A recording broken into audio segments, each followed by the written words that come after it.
Guess I need to update that bio. Oh. 18 grandkids. What else was wrong? Something else was wrong. So I don't know. Your other book. Oh, 2 books. Yeah. Came out a few months ago called Tending the Sacred, How Indigenous Wisdom Will Save the World. Oh, I see. And so, it's so good to be here. Hell, I feel like I know everybody. I get invited like a lot. So, that's very much appreciated.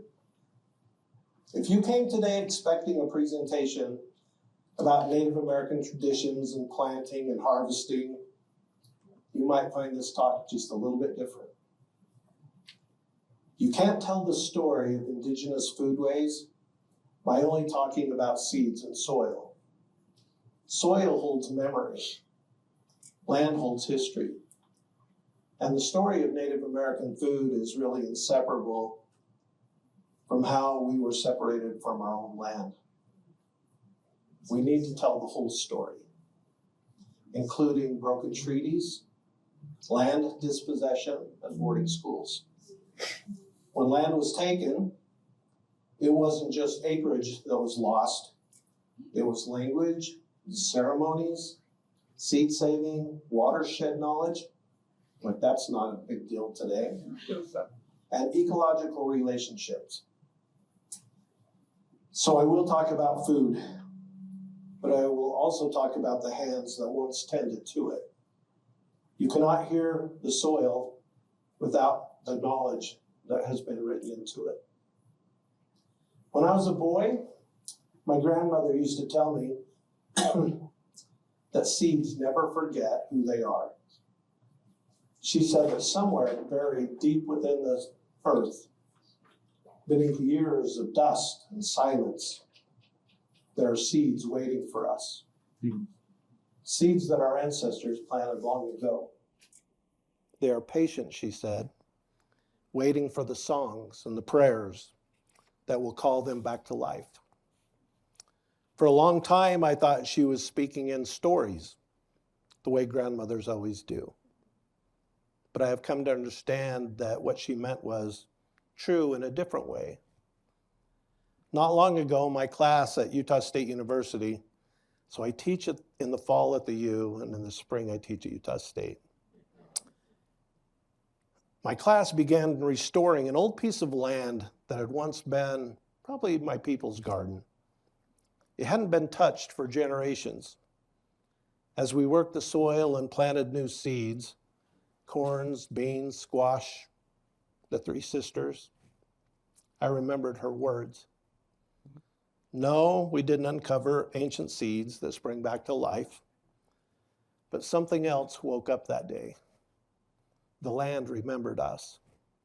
The songs, the prayers, the hands in the soil, they stirred something deep within us that we could not ever see.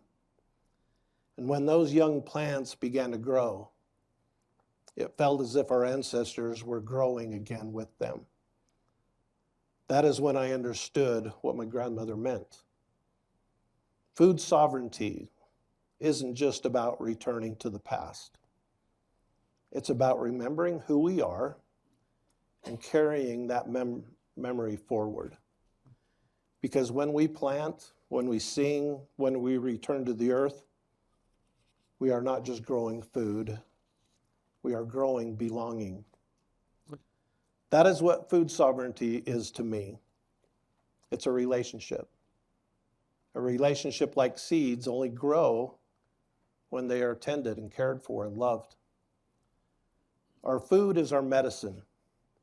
It is our history, and it is a prayer.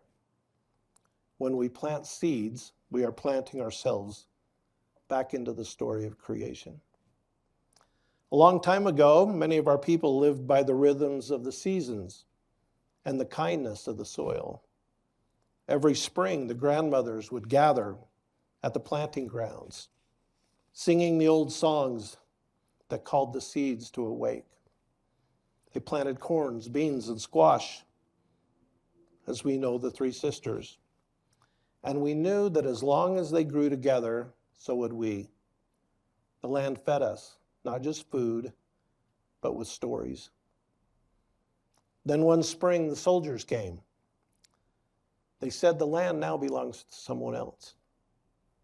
They said there were new laws, new borders, new ways of growing food. They brought iron plows that cut deep and fast, not caring for the lives beneath the soil. They said our old ways were primitive. Our ceremonies were superstitious. The songs of the grandmothers were replaced by orders shouted in foreign tongues. They told us to move away from the rivers and away from the valleys where the buffalo roamed, and away from the gardens where ancestors lived for thousands of years. They burned the fields behind us, as if to erase memory of our belonging. And they brought rations, white flour, lard, sugar, food that filled the belly but starved the spirit. In one generation, we went from feeding ourselves to standing in line for government handouts. We watched our children grow weak from foods our bodies did not recognize. The songs of planting were silenced.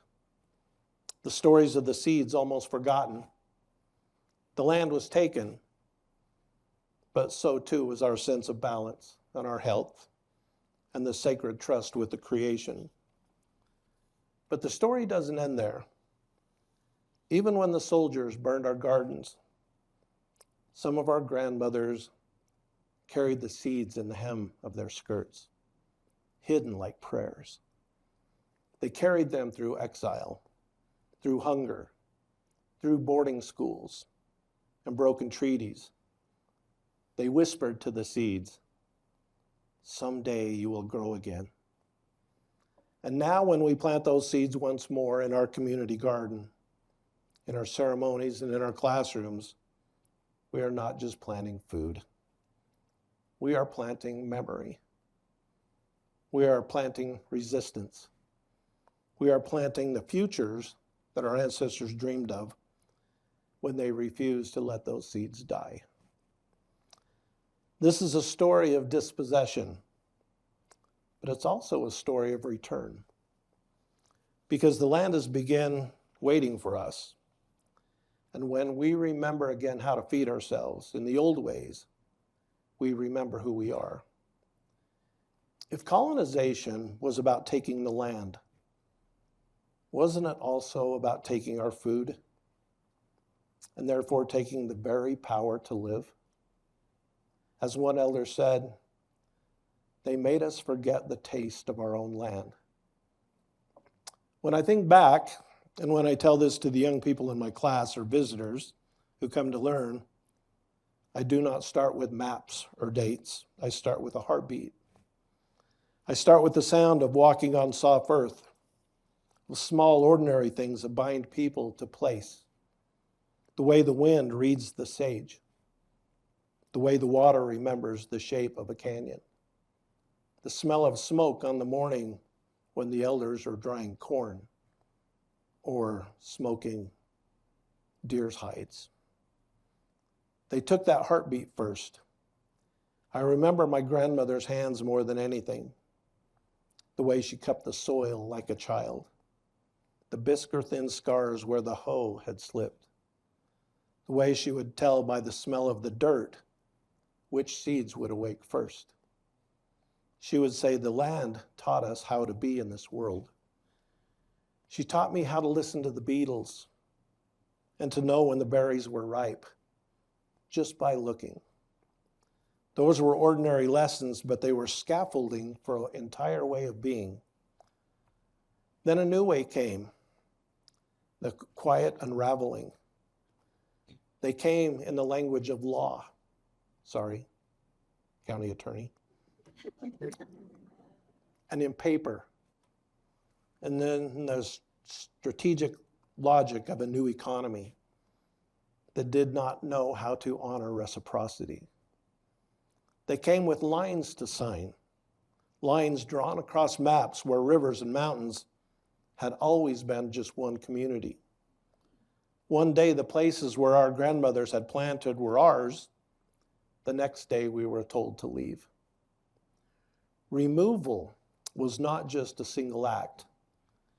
It was 1,000 small violences that added up to erasure. They called it settlement. We called it exile. Then came allotment, a word that sounds fair if you've never seen its teeth. It was framed as a policy of civilizing, of making individual farmers into the image of newcomers. But its deeper work was to break our collective governance and to fracture our shared treaty lands into checkerboards, owned in fee, a theft disguised as reform. Allotment did something else that was subtle and deadly. It forced us into dependency.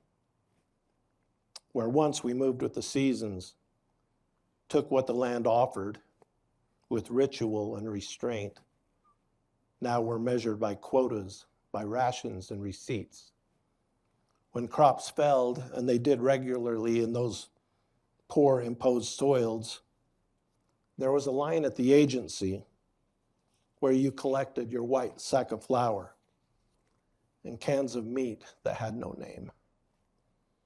This was not charity, it was leverage.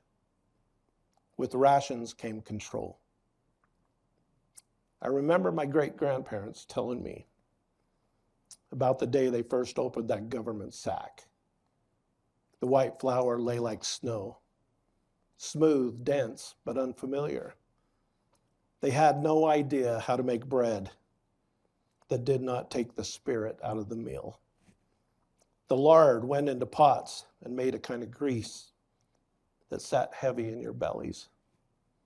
But it did not carry the stories of the three sisters and the quiet strength of dried choke cherries.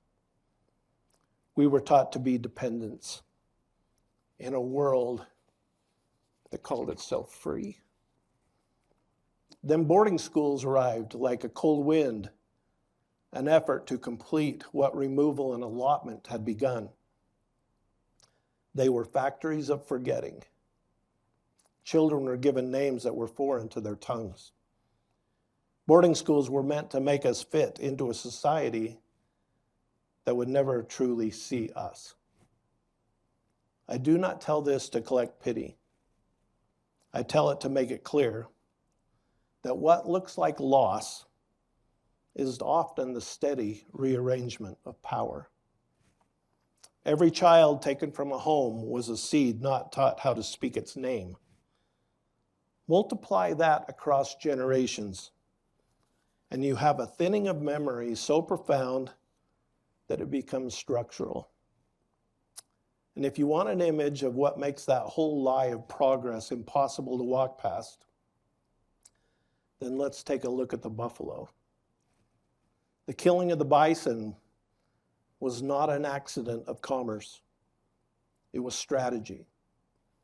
The bison were the spine of our nations, and a creature that fed the bodies and stitched together an economy of the plains with ritual and song. To break a people's foundation, you cut the table from under them. Wagons rolled after wagons of hides and tongues that were sold to farm markets, while the plains became littered with carcass. The slaughter forced migration and dependency. Hunters who had once moved with the whole ecology now found their power stripped. Men returned to camp without game, and women and children felt the tightening of hunger. This was the arc of dispossession, dependency created by rations and law. Children removed and taught to forget. The substance animals destroyed. Each piece alone would be devastating by itself. Together, they are a structure designed to make us into a populace that would accept the margins. Yet even in telling this, I refuse a fatalistic ending There is an insistence that lives in small acts of resistance. The grandmother who kept the corn seed in the hem of her skirt. The child who whispered the prayer under a pillow in the language that was forbidden. The community that cobbled together a garden on a patch of allotment soil and invited the neighbors to learn the planting songs. You see, resistance is not always loud. It is often the interior insistence that the story is not yet complete. When I teach, I bring my students to the garden we plant near campus. I dig my fingers into the soil and show them a seed that is returned through a long line of hiding. I tell them the names of the plants in my language, and I tell them how each plant is a kind of a treaty, a promise between humans and more than human.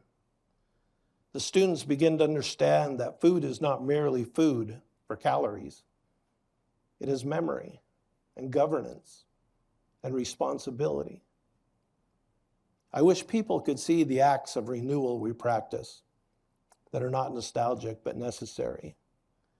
When we plant squash, we are teaching our children how to be stewards in this land with diversity rather than monoculture. When we gather wild herbs, we are practicing a law older than any paper.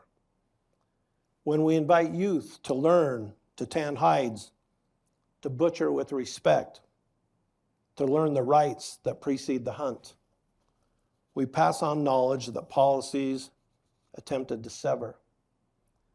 The health consequences of those years linger, not only in our bodies, but also in our institutions.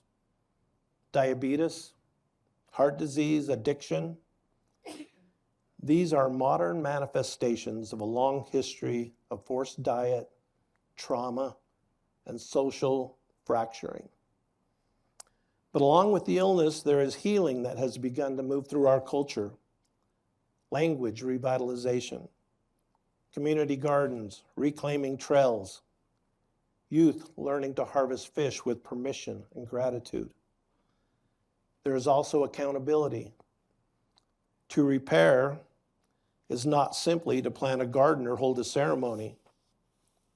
It is to change policy, to return land when possible, to rebuild communal institutions, and that insist that our decisions be part of the decision-making process.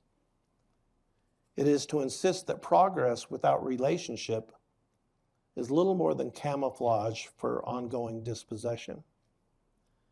When they took the land, they took our harvest. When they took the children, they took our recipes. But when they took our food, they tried to take our spirit. You see, the campaign to kill the Indian to save the man did not stop at the boarding school gates. It marched straight into our garden and right on into our kitchen. They told our children that their people's food was dirty, that fry bread and flour were progress, although fry bread is really good. That Indian food was backward and savage. Food became a weapon disguised as nourishment. But here's the miracle our ancestors left us with.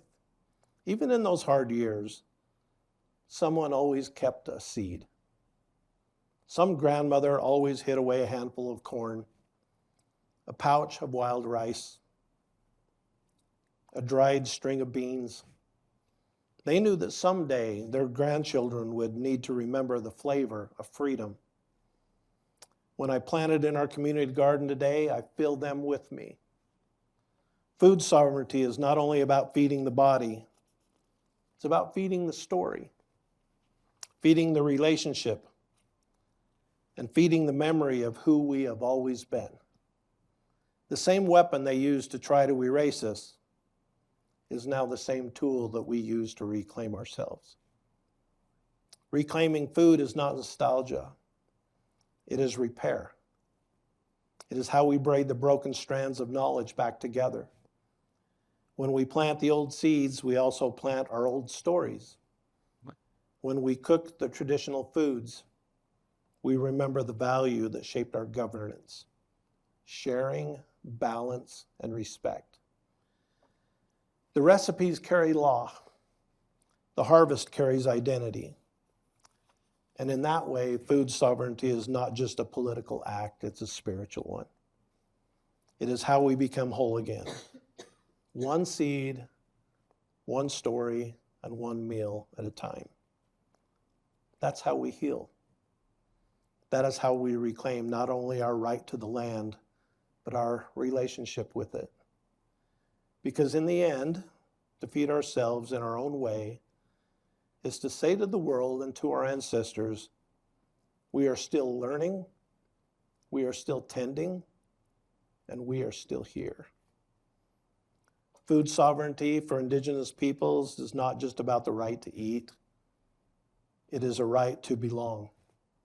It is the freedom to define our own relationships with the earth, to plant and harvest according to our teachings of our ancestors, to decide for our own selves what nourishment means for our community. It's about restoring the living systems of reciprocity that once tied every meal to a ceremony, every harvest to gratitude, every act of eating to a larger circle of life. Our way of eating has always been guided by three relationships: reciprocity, kinship, and responsibility. Reciprocity teaches us that when we take from the earth, we must also give. The plants and the animals and the water are not resources. They are relatives. Each carries a gift, and that gift comes with obligations. As our ancestors taught, take only what you need and give more than you take. When we follow that law, the land always remains abundant. Kinship reminds us that food connects us, not only to one another, but to everything that lives.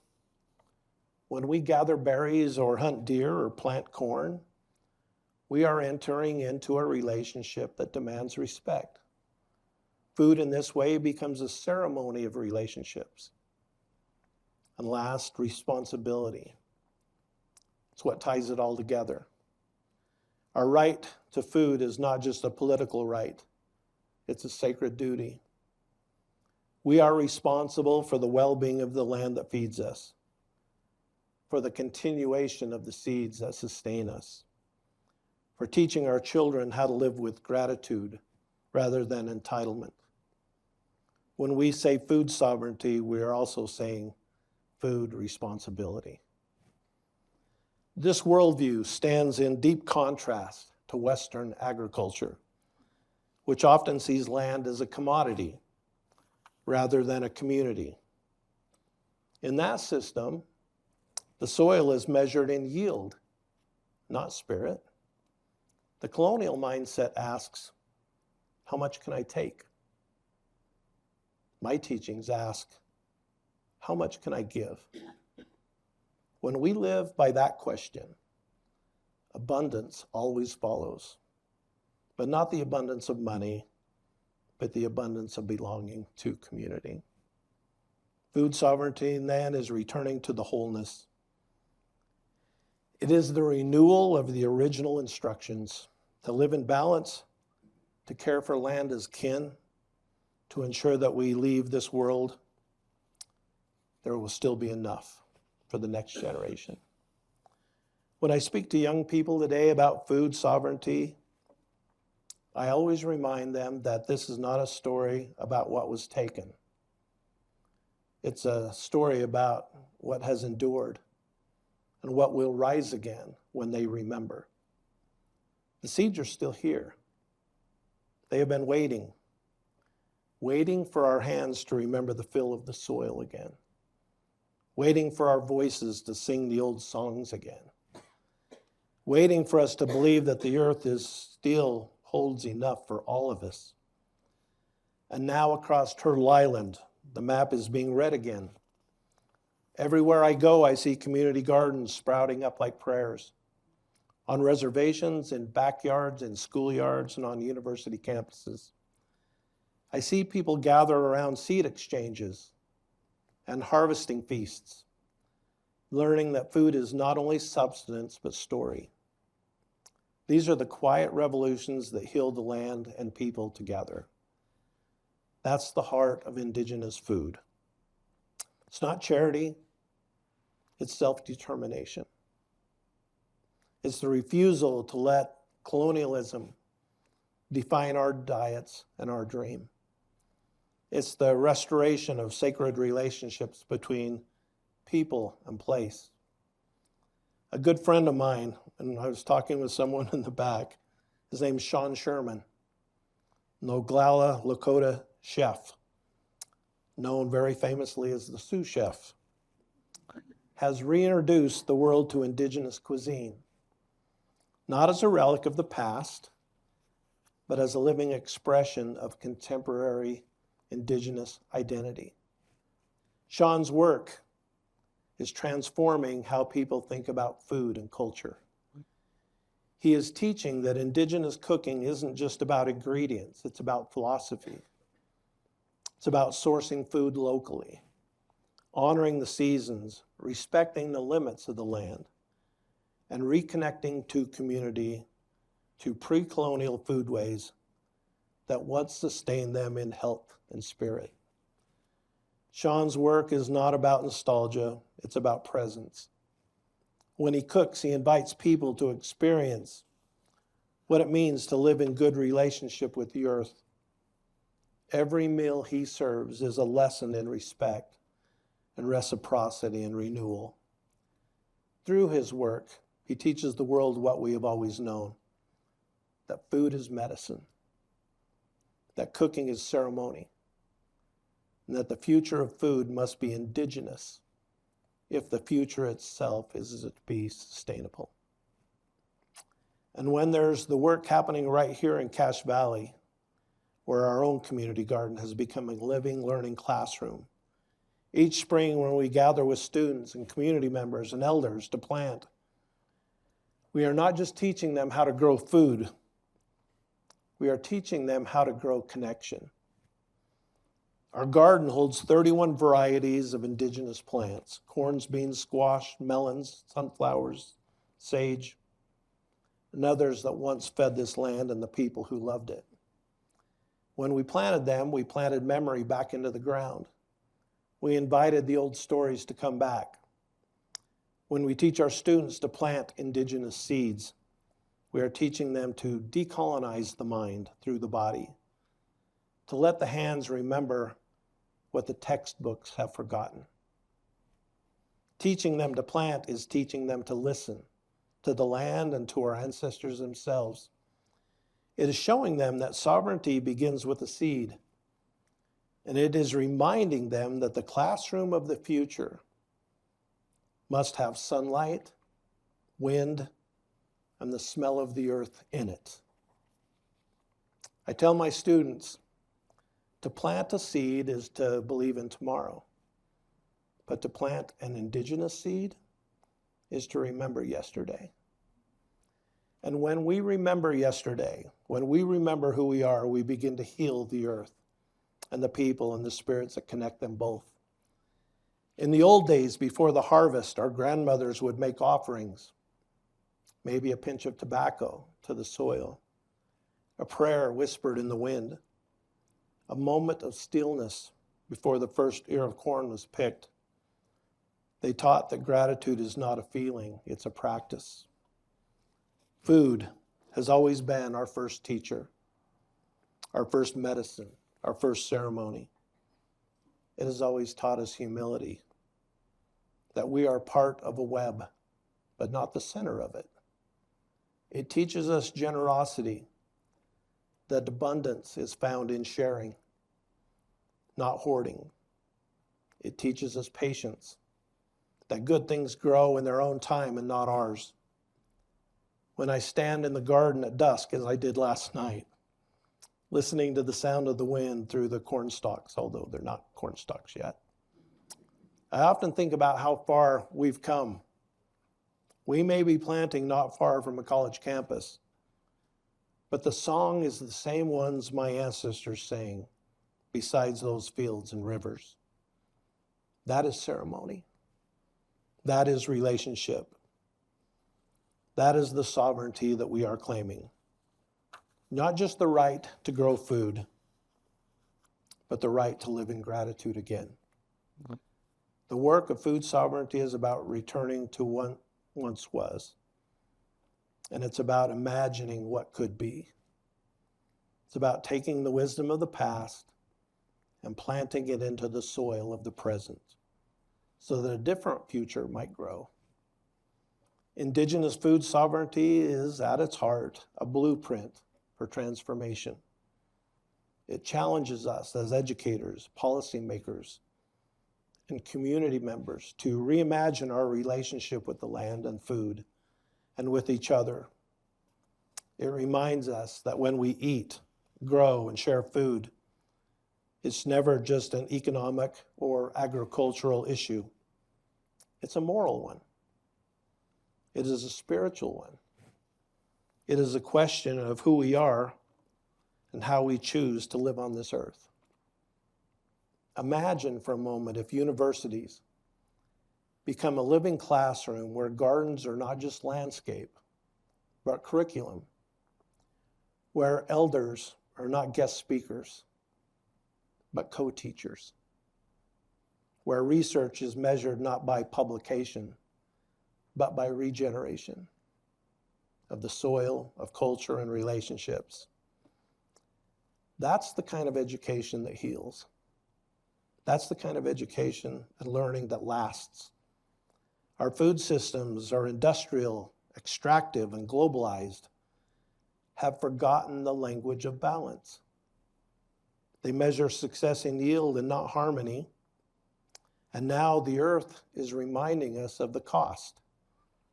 Indigenous food sovereignty offers a path towards healing that relationship. When policy finally starts to center Indigenous voices, it reorients the compass towards balance. It honors limits, values diversity, and recognizes that food is not a product, but a living relationship.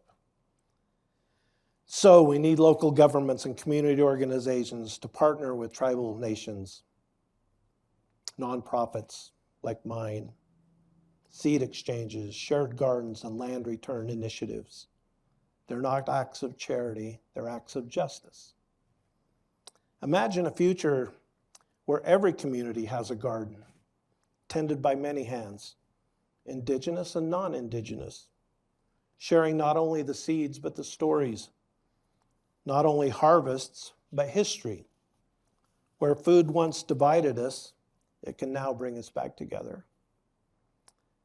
When I look at the students in my community garden, I see the future already taking root. What began as a class project for them, an assignment to plant, tend, and harvest, has become something greater. It has become a knowledge. Let's become a model for knowledge and reciprocity and respect that has transformed an institution. At first, the students came to fulfill a requirement, as they do. But something shifted. They began to see that this was more than a class. It was a calling. Now, when they speak about the land stewardship, they don't do it in just theory, but from relationships and lived experiences now. They have felt the ache of the hoe in their hands, the satisfaction of the first sprout pushing through the dirt, the quiet joy of sharing their food they've grown on their own community garden. And when they graduate, they carry that knowledge into the world. They take it into classrooms, policy offices, nonprofits, and homes. They become living proof that education rooted in relationships can change the way that we live. That, to me, is transformational. Transforming the future will not come from replicating the systems that broke us. It will come from returning to the wisdom that has always sustained us. We're not looking to return to the past. We are returning to relationship. And that is the future. When we restore our food, we restore sovereignty. When we restore sovereignty, we restore our souls. And you guys thought you came here today to just hear a talk about food. Look at that. Thank you.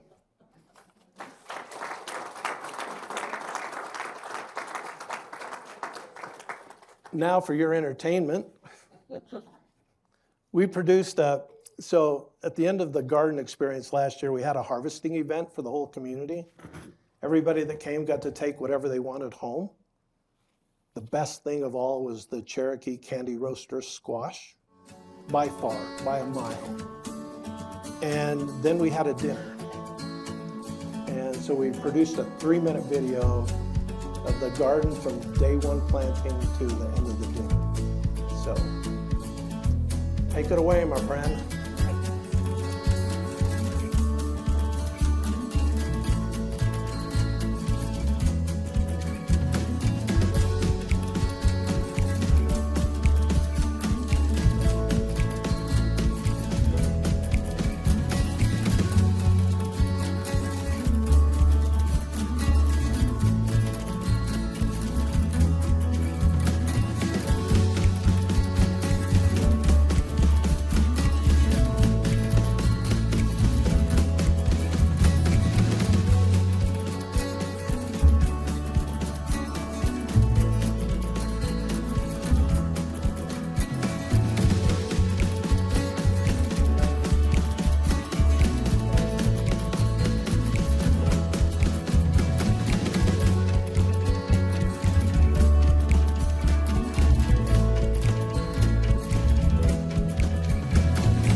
Any questions before we just, shouldn't have asked, sorry. Let's start in the front. I have 2 questions. Where is this since yet? Is that in Minneapolis. And 10 years ago, I met him, and neither one of us were famous. And he's famous. I'm not still. The other question is, are there any Indigenous cookbooks? He's produced two that are absolutely amazing. Yeah. They're fantastic. Well, let me get them. I'm sure you could find them online easy. Sean Sherman, the sous chef, they're both available. I've got them both, but he gave them to me, so they're this thick. I mean, they're amazing. Really good. Did anybody? Can we, I was just gonna ask, well, what's he doing? can we just wait for the mic, please? Recipes? Does he? Sure. Yeah, I share, any or all of it, for sure. I had a young lady that was really instrumental in putting that all together. I wasn't cooking that thing, you can tell. But she was. She did the whole dinner that night, which was pretty cool. She blew me away. I just showed up and introduced everybody. I just have three quick questions, and I'll ask all three, and you can answer them. What year was your grandmother born? How many students are usually in your class at any one time? And did they cook their own food? Did who cook their own food? The students, did they also help cook the meal after the harvest? Okay. My grandmother was born in 1907, I think, right around there. And I usually have between 12 and 25 students. Bigger classes at the University of Utah for some reason. But this year at Utah State in the spring, in this class we're doing now, 15, all women. Greatest semester of my life. I mean, it was just different. Women are usually in the environmental area. If I had 25 in fall at the U, but 21 were women. At least there were 4 guys. So usually the women dominate anyway, but I've never had all women in a class. It was pretty cool, I have to say. I wish I could have all women all the time. It was just a different perspective, and they shared. I never test. I teach the way Indigenous people would have taught. A lot outside, we sit in a circle, we share, and I learn as much from them as they do me. So it's pretty cool. And did I answer that? The students also help preparing? No, they didn't. But here's what we did. All the extra food, and we fed the deer and the raccoons and all summer long too. So my grandmother would have been happy about that.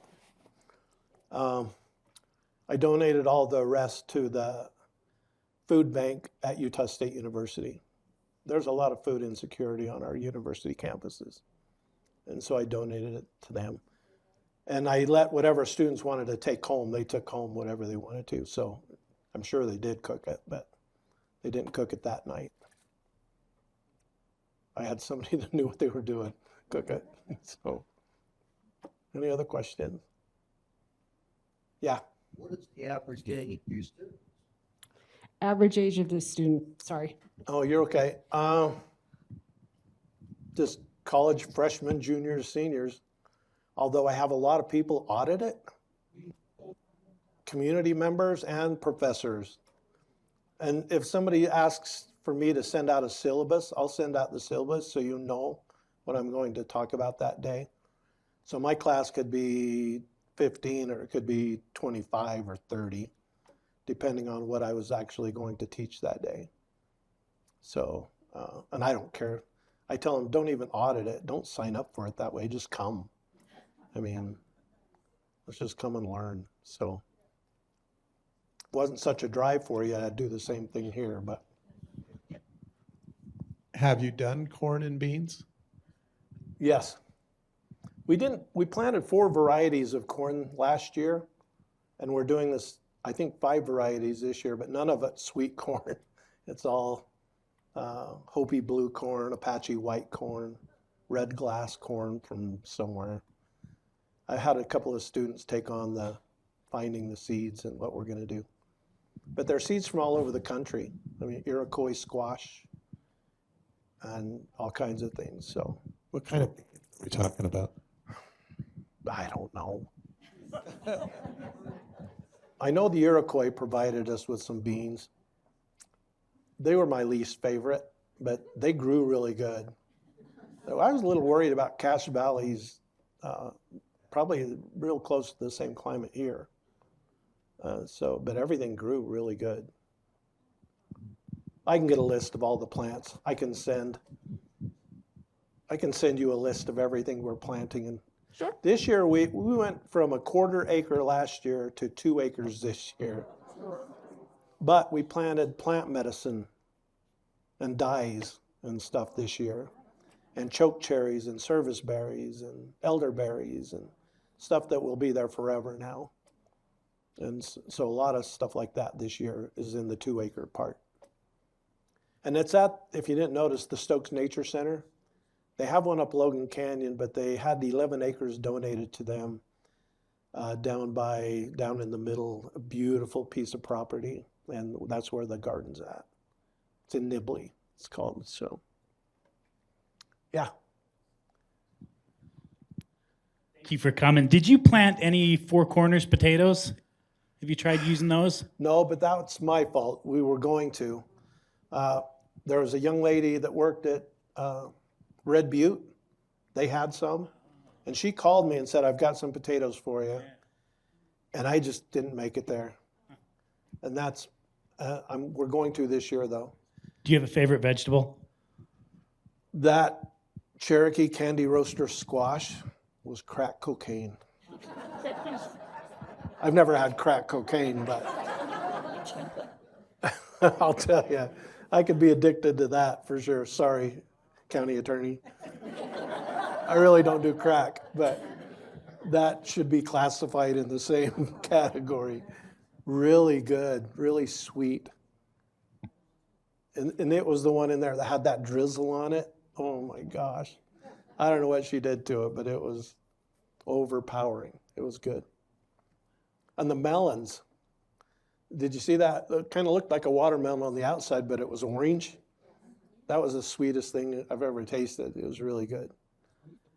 So, and nobody might ask, but we can provide seeds we should do a community garden up here sometime. So, and if you'd like some seeds, I could provide some seeds. We harvested all the seeds from everything we took, except the ones we gave away. So I think we've got plenty of seeds. And this has all been funded by a nonprofit I have. You saw, yeah, Bichu Nanua is my nonprofit. And I pay for everything, all the seeds, all the pump to get the water, that I paid for everything. And it's a little sad nonprofit. I don't raise a lot of money, but I raise enough to do what we need to do. So I've got some brochures up here if you want to know more about it, or all my contact information is here too. You can come up and grab that before you go. But I had a question. Oh, can you hear me? you've got the microphone. I don't like it. You've mentioned that we could have seeds from you. Have people sent you seeds? I noticed you had Abnaki squash, and I know that's from New York. Yeah, somebody, and New yes, England. we've gotten them from all over the And how country. did that come into your possession? We did the research to All right. find out, and luckily I had one of the students last year was a plant science senior. Score. He looks like Haggard in Hogwarts. I mean, his beard this year, and he's just started grad school, and he's running the garden for me this year. But he had knowledge. He came from a family that owns land in Benjamin, down by Spanish Fork, and they grow heirloom garden vegetables for farmers markets, and they have for 3 generations. So he knew what he was doing. I'd have had a sad little garden if it would have been up to me. But this year I've learned a lot. I could do it now, but we're expanding it just because of the other things the choke cherries and service berries, elderberries, and we're getting a Navajo peach. So I live in Perry, on the peach capital of Utah, and they all lost their peaches this year. I know, you're not as sad as I am, trust me. But Navajo had a peach, and it's about as big as a plum. Looks like a peach, tastes like a peach, but it grows in the desert with no water. And so we're going to plant a smaller one to see if it'll survive the Cache Valley winter. It shouldn't be there, but we think it'll work. So.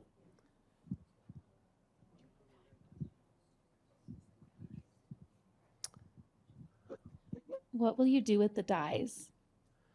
Good question. I have no use for the dyes. So if you guys have uses, let me know and I'll reserve them. But my students we wanted to plant the whole thing. So I had a student that spent some time in Yellowstone getting plants and things and said, we need to do this. And I go, okay, whatever they want to do, we do. So it'll be interesting to see.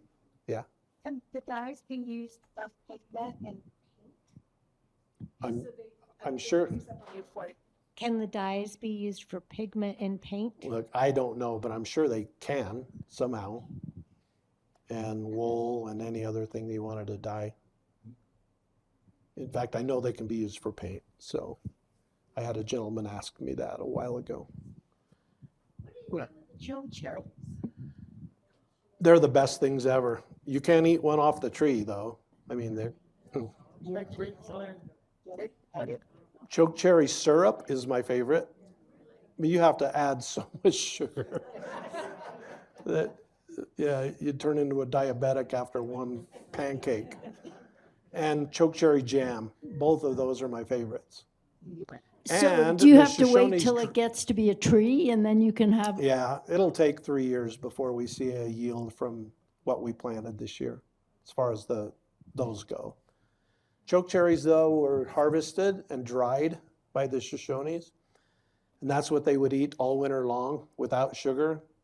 But they'd make pemmican with it on a grinding stone.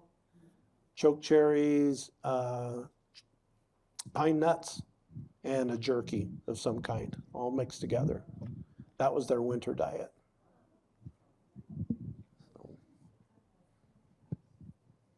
Well, thank you, Darren. We appreciate it. Wow. It's good to see everybody again.